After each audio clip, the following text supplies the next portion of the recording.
Hello नमस्कार dear student, welcome to success career. आज की इस वीडियो में आप लोग देखने वाले हैं बिहार अनुदेशक भर्ती 2024 का, जिसका एडवर्टाइजमेंट नंबर 38/2023 से 52/2023, जो कि डिग्री डिप्लोमा वालों के लिए ये विज्ञापन संख्या निकला था। उनके लिए बहुत से छात्रों को डिस्क्वालीफाई किया है।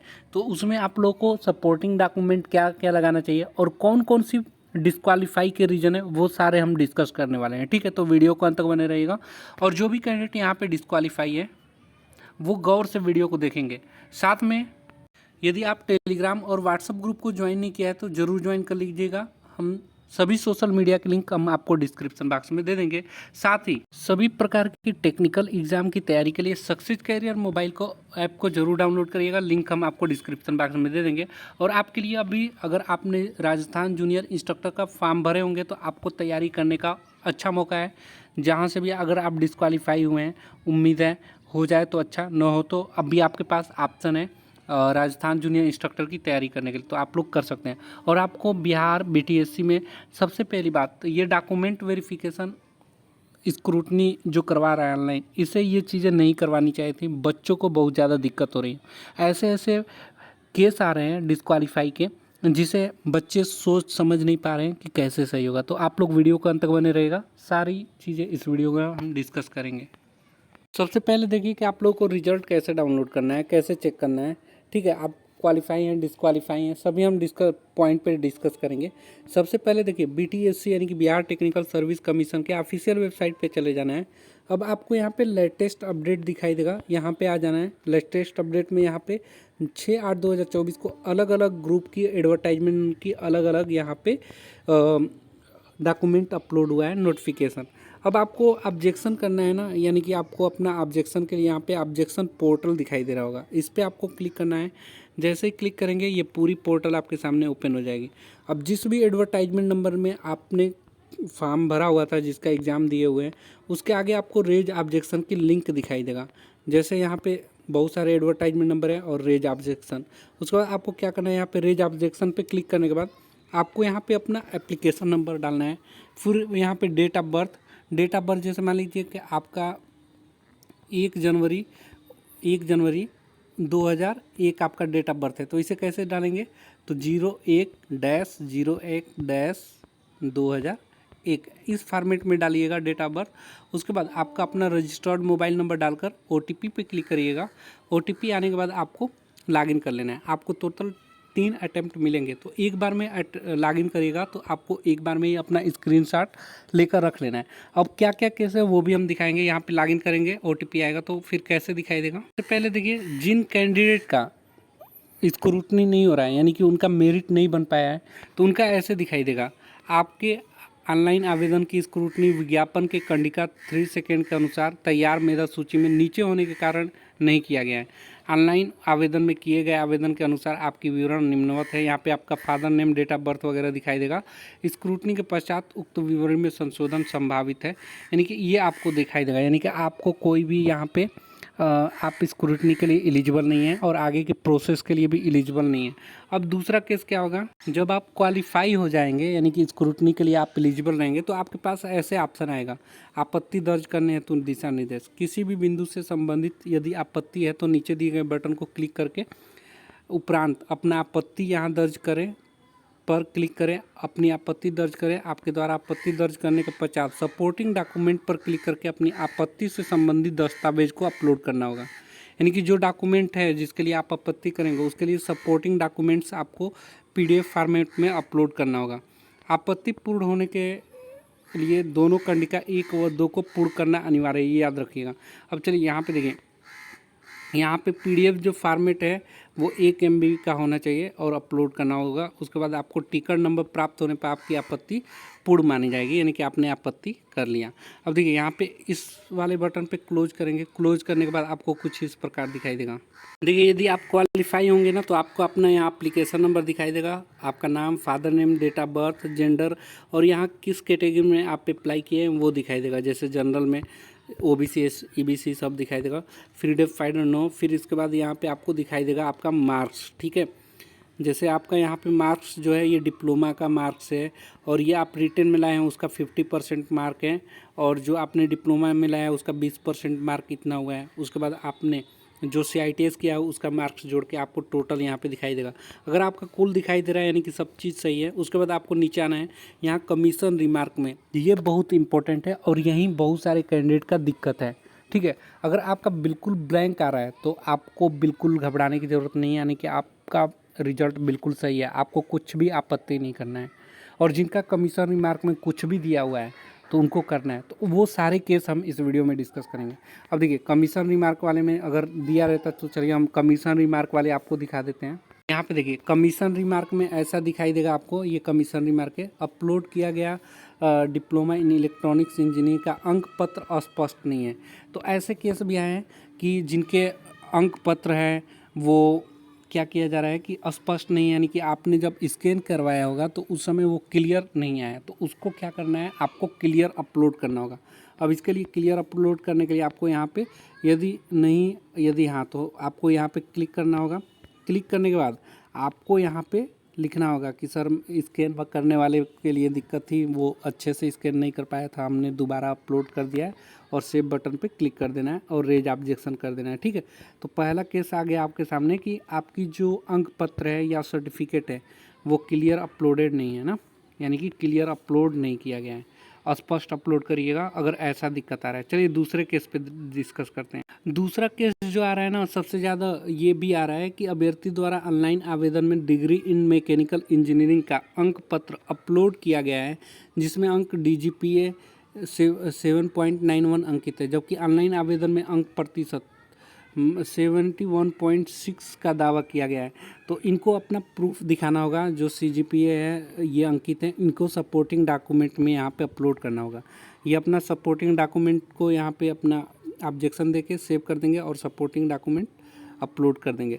अगला जो आ रहा है वो देखिए, देखिए इनका भी नंबर अच्छा है, 58.49 है, यानी कि ये क्वालिफाई है। कुल जिनका दिखाई दे रहा है वो क्वालिफाई है।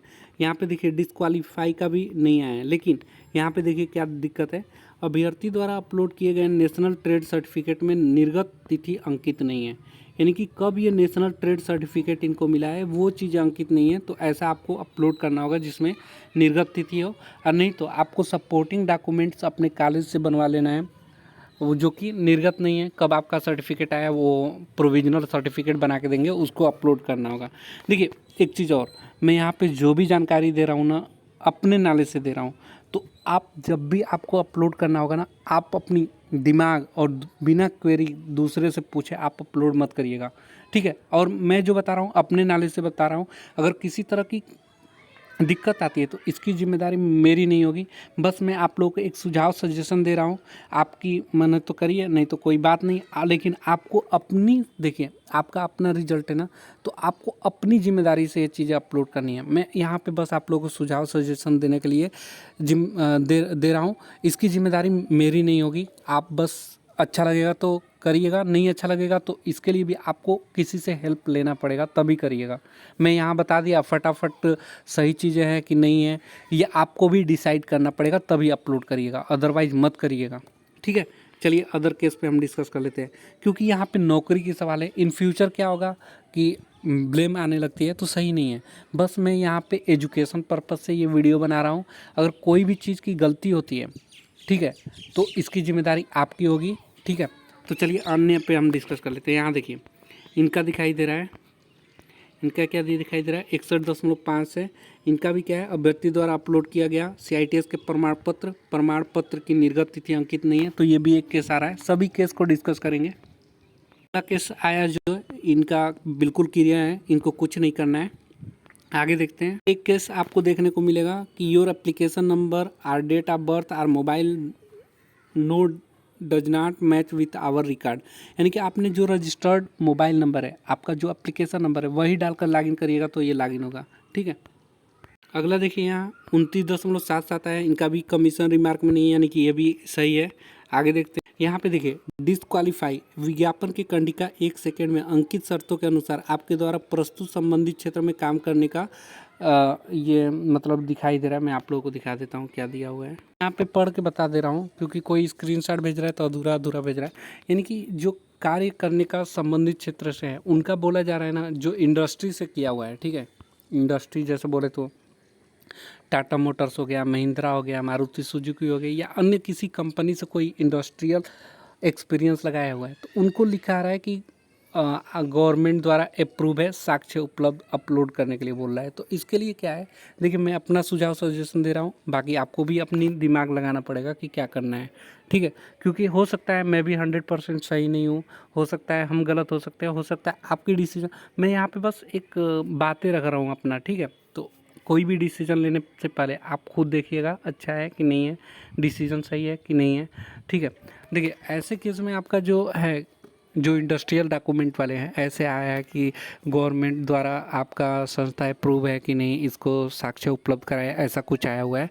तो अब आपको क्या करना होगा, जिस भी कंपनी से आपने एक्सपीरियंस लगाया हुआ है वहाँ जाकर, वहाँ से जनरल मैनेजर हो गए या सुपरवाइज़र हो गए, उनसे अपनी प्रॉब्लम बतानी होगी, और वहाँ के लेटर पैड या कोई भी प्रूफ ऐसा देंगे जिस जो सपोर्टिंग डॉक्यूमेंट के रूप में काम कर पाएगा कि सरकार द्वारा ये संस्था अप्रूवल है, उसे आपको अपलोड करना होगा, ठीक है। आगे देखिए अगला केस देख लेते हैं। यहाँ पे इनका बिल्कुल सही है, कमीशन रिमार्क इनका नहीं दिया है। आगे देख लेते हैं, इनका कमीशन रिमार्क देख लेते हैं। देखिए इनका कमीशन रिमार्क में क्या दिया है, अभ्यर्थी द्वारा अपलोड किया गया CITS सर्टिफिकेट में निर्गत तिथि अंकित नहीं है। हालांकि इनको कोई डिस्क्वालीफाई वगैरह नहीं लिखा है, लेकिन इनको सब जब रिमार्क दिया है तो इनको कुछ आपत्ति करना चाहिए, या आप देख लीजिए, क्योंकि डिस्क्वालीफाई नहीं दिया है और यहाँ पे कुल अंक भी दिखाई दे रहा है, तो आप चाहें तो कर भी सकते हैं, और कर दीजिए तो बेहतर है। बाकी अपना दिमाग लगाइएगा। आगे देखते हैं। अगला देखिए, डिस्क्वालीफाई दिया जा रहा है, क्यों दिया जा रहा है, विज्ञापन की कंडिका 1 में शर्तों के अनुसार आपके द्वारा ऑनलाइन आवेदन में ये अधूरा ही है, तो इस पर हम डिस्कस नहीं कर। CGPA वाला ऑलरेडी हमने डिस्कस कर ही लिया है। आगे देखिए यहाँ पे हाँ ये वाला, अभ्यर्थी द्वारा अपलोड किया गया डिप्लोमा सर्टिफिकेट में निर्गत तिथि अंकित नहीं है।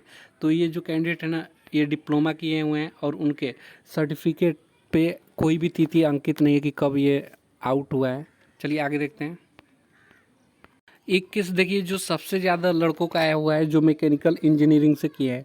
यूपी में क्या चलता है कि मैकेनिकल इंजीनियरिंग ब्रैकेट में आपका प्रोडक्शन, या ब्रैकेट में ऑटोमोबाइल, या ब्रैकेट में RAC वगैरह होता है, उनके लिए ज़्यादा दिक्कत है और उनको डिस्क्वालीफाई कर दिया है। हालांकि अगर अच्छे से देखा जाए तो मैकेनिकल इंजीनियरिंग है, किसी भी स्ट्रीम से हो, तो उनको डिस्क्वालीफाई नहीं करना चाहिए। अब यहाँ पे देखिए है, अभ्यर्थी द्वारा ऑनलाइन आवेदन मैकेनिकल इंजीनियरिंग में दावा किया गया है एवं प्रमाण पत्र मैकेनिकल इंजीनियरिंग ऑटोमोबाइल का अपलोड किया गया है, तो इनको भी सपोर्टिंग डॉक्यूमेंट लगाने होंगे, ठीक है। तो आप सपोर्टिंग डॉक्यूमेंट के लिए कुछ भी अपने कॉलेज से लिखवा लीजिए कि मैकेनिकल इंजीनियरिंग ही है, ऑटोमोबाइल मैकेनिकल इंजीनियरिंग में आता है, प्रोडक्शन भी मैकेनिकल इंजीनियरिंग में आता है। ऐसे केस देखने को आपको मिला है, तो वहाँ से आप लोग सपोर्टिंग डॉक्यूमेंट बनवाकर अपलोड कर सकते हैं। अगला देखिए यहाँ पे, अगला दिया हुआ है, अभ्यर्थी द्वारा ऑनलाइन आवेदन में डिग्री इन मैकेनिकल इंजीनियरिंग का अंक प्रमाण पत्र अपलोड किया गया है, जिसमें CGPA को प्रतिशत में बदलने का प्रमाण पत्र अपलोड नहीं किया गया है। CGPA को प्रतिशत में बदलने का प्रमाण पत्र अपलोड करना आवश्यक होगा, अन्यथा AICTE के द्वारा फार्मूला के आधार पर अंकों की गणना किया जाएगा, ठीक है। तो यहाँ भी डिस्क्वालीफाई का कुछ नहीं लिखा है, तो ये इनको भी कोई सपोर्टिंग डॉक्यूमेंट अपलोड कर देना है आपत्ति करके कि CGPA में कैसे कन्वर्ट होगा, अगर चाहें तो। अगला देखिए, अगला जो है कमीशन रिमार्क में CITS प्रमाण पत्र निर्गत तिथि अंकित नहीं है, तो ये मैंने ऑलरेडी बता दिया, इसको आपको अपने कॉलेज से संपर्क करके करना होगा। अगला देखिए, अगला जो आपत्ति आया है, अभ्यर्थी द्वारा CITS सर्टिफिकेट के स्थान पर CITS मार्कशीट अपलोड कर दिया गया है। तो सर्टिफिकेट के स्थान पर कौन सा मार्कशीट, तो इनको अपना सपोर्टिंग डॉक्यूमेंट सर्टिफिकेट फिर से अपलोड करना होगा। अगला देखिए, यहाँ पे कोई भी कमीशन रिमार्क नहीं है। ये भी देखिए अधूरा ही स्क्रीनशॉट भेजा गया है। अभ्यर्थी द्वारा ऑनलाइन आवेदन डिप्लोमा इन मैकेनिकल इंजीनियरिंग में किया गया है, जबकि अपलोड कुछ और कर दिया गया है, तो उसको भी सपोर्टिंग डॉक्यूमेंट में लगाना पड़ेगा। और आगे देख लेते हैं। ये देखिए, अभ्यर्थी द्वारा ऑनलाइन आवेदन में प्रोविजनल सर्टिफिकेट अपलोड किया गया है, जिसे औपबंधिक रूप से मान्य किया गया है। यानी कि ये जब फॉर्म भरे थे तो प्रोविजनल सर्टिफिकेट को अपलोड किए हैं, वो मान्य है। अब इनको डॉक्यूमेंट वेरिफिकेशन के समय इनको ओरिजिनल अपलोड करना होगा, ओरिजिनल लेकर जाना होगा। अगर ये आपत्ति करना चाहें न करना चाहें, इनके ऊपर डिपेंड है। मैं कहूँगा अगर आप आपत्ति करेंगे तो अच्छा रहेगा, और अपनी जो ओरिजिनल सर्टिफिकेट है वो अपलोड करिए, ठीक है। और बाकी आप लोग देख लीजिए, अपना दिमाग ज़रूर लगाइएगा, क्योंकि यहाँ पे नौकरी की बात है और आपकी अपनी जिम्मेदारी होनी चाहिए कि क्या चीज़ सही है क्या चीज़ सही नहीं है। आगे देखिए, यहाँ पे देखिए एक केस और किया गया है, मैकेनिकल इंजीनियरिंग के स्थान पर मैकेनिकल इंजीनियरिंग प्रोडक्शन अंकित है। ठीक है, 00 यानी ये भी डिस्क्वालीफाई के मैटर में है, तो इनको भी साक्ष्य अपना उपलब्ध कराना होगा। मैकेनिकल इंजीनियरिंग के स्थान पर मैकेनिकल प्रोडक्शन क्यों दिए हुए हैं, तो वो आपको कॉलेज से ही आपको वेरीफाई करके इसमें अपलोड करना होगा। आगे देख लेते हैं। तो जितने भी यहाँ पे केस बन रहे थे वो सभी को हमने सोल्व किया। अगर किसी तरह की क्वेरी हो, इसके अलावा भी अगर आपका केस जो है डिफरेंट तरह का हो तो कमेंट बॉक्स में पूछ लीजिएगा। आज के लिए वीडियो में इतना ही। Thanks for watching this video guys, मिलेंगे नेक्स्ट वीडियो में, तब तक के लिए बाय, जय हिंद।